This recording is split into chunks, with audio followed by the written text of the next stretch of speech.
अस्सलाम वालेकुम वीवर्स, कैसे हैं आप। उम्मीद करती हूँ कि आप ठीक होंगे।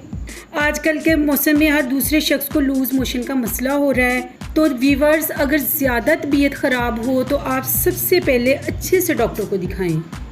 मगर पुराने ज़माने में तो घरेलू ही टोटके इस्तेमाल किए जाते थे जो बहुत ही कारगर भी होते थे और इंसानी जिस्म पर इनके कोई बुरे असरात भी नहीं होते थे।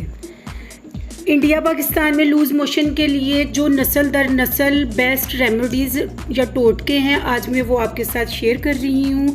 तो चलते हैं वीवर्स सबसे पहले टोटके की तरफ। एक पाव दही में 1 चमचा सिरके का डालकर थोड़ी थोड़ी वक्फे से ये एक चम्मच खाते जाएं। इंशाल्लाह इससे आपको किसी भी चीज़ से नहीं फ़र्क पड़ रहा, इससे ज़रूर फ़र्क पड़ेगा। ये नुस्खा ज़रूर आजमाएं, बहुत ही जल्दी असर करने वाला ये नुस्खा है। सब्ज़ पुदीना धूप में सुखाकर पीस लें, फिर इसको किसी डब्बे में महफूज कर लें। अगर लूज़ मोशन लग जाएं तो सुबह शाम आधा चम्मच इस्तेमाल करें, इंशाल्लाह ज़रूर फ़र्क पड़ेगा। तो जी वीवर्स, ये बहुत ही मशहूर और आम टिप है। केले को दही में मिलाकर खाएं तो लूज़ मोशन ठीक हो जाते हैं। सफ़ेद प्याज को धूप में रख कर अच्छे से खुश्क कर लें, फिर इसको भी कूट कर सफ़ूफ इसका बना लें। तो जी वीवर्स, इसको भी आप दही में मिलाकर खाएंगे तो इंशाल्लाह इससे भी आपके लूज़ मोशन ठीक हो जाएंगे।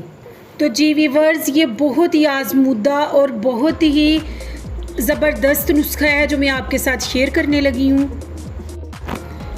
जो मरीज़ जिसको लूज़ मोशन लगे हों वो 1 प्याली दूध की ले, उसको मुंह को लगाकर आहिस्ता आहिस्ता पीता जाए और दूसरा बंदा लेमन को ऊपर से आहिस्ता आहिस्ता निचोड़ता जाए और मरीज़ मुतवातिर उसको पीता जाए।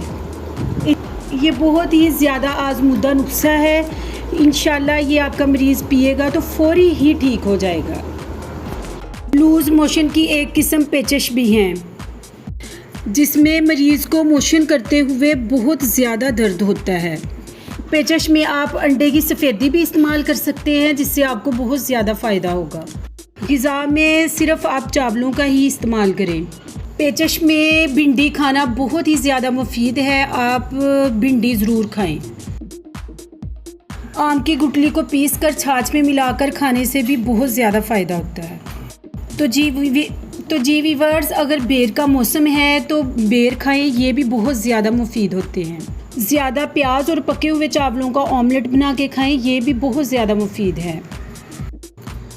सौंफ को पीस कर पानी में मिलाएं, फिर उसी पानी से आटा गूंद कर रोटी बनाएं, फिर वो रोटी खाएंगे तो इंशाल्लाह बहुत फ़ायदेमंद होगी। तो जी वीवर्स, अगली वीडियो के साथ इंशाल्लाह फिर दोबारा मिलेंगे। तब तक के लिए अल्लाह हाफिज़।